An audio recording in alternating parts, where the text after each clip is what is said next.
Hello, this is Jordan, and let me show you how I solved a leaky dashboard in my 1994 Jeep Wrangler.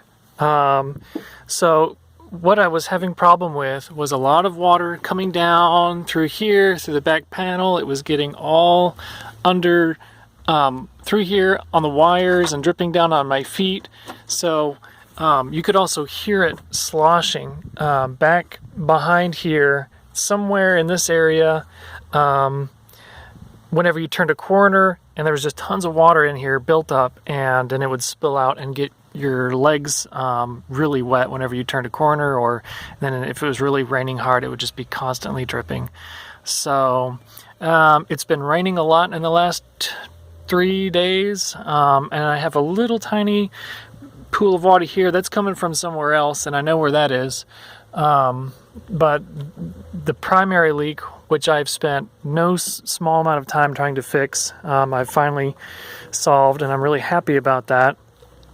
I tried putting some sealant behind here. I got a new rubber seal, and then I put some sealant here, everywhere that I could possibly think of. And that didn't solve the problem. I folded down the windshield and put sealant in this gap in between here, and that didn't solve it. What I think was happening is water was getting in here. I put sealant here too, but somehow water was getting in somewhere, and I'm thinking it's behind under the windshield. There's an open space because there's some mechanics that run your windshield wipers, and there's also a little electric motor that drives them over here. And what I'm pretty sure is happening is somehow water's getting back in here, and then I think it's coming through this area where the motor goes through. There's an electric connection back here in this area where the motor goes into the windshield panel, and then there's a conveyance over here into the dash area where the electronics meet up with your other primary electronics. So what I did was I got a little drill, and I drilled a tiny hole here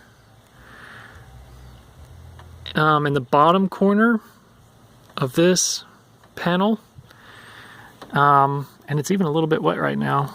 And then I spray painted just some black spray paint on there to keep it from rusting, and I did the exact same thing on the other side. I tried to get it at the lowest point that I could, and so rather than building up, the water can just run out, and then it comes down here, and then goes to the exterior. It doesn't go inside. So instead of blocking the water from going into the area, I finally just gave it an escape, and that seems to be solving my problem really well. It's great. There's a little bit of water, as I said, still gutting in, and it's coming in through the vent, the fresh air vent, through here, and it's a minor drip. I'm not really concerned about it, but I might seek ways to fix that in the future. But if you're having the problem that I am, that's what I would recommend. You might try drilling this hole first and see if that solves the problem. And if that doesn't, you might look at also, getting a new seal gasket. This is this long rubber gasket that goes along the length of the windshield, and maybe putting some sealant here. Also acrylic, or not acrylic, I forgot what it's called. But yeah, that'll hopefully solve your problem. Anyway, thanks for watching, and good luck fixing your Jeep.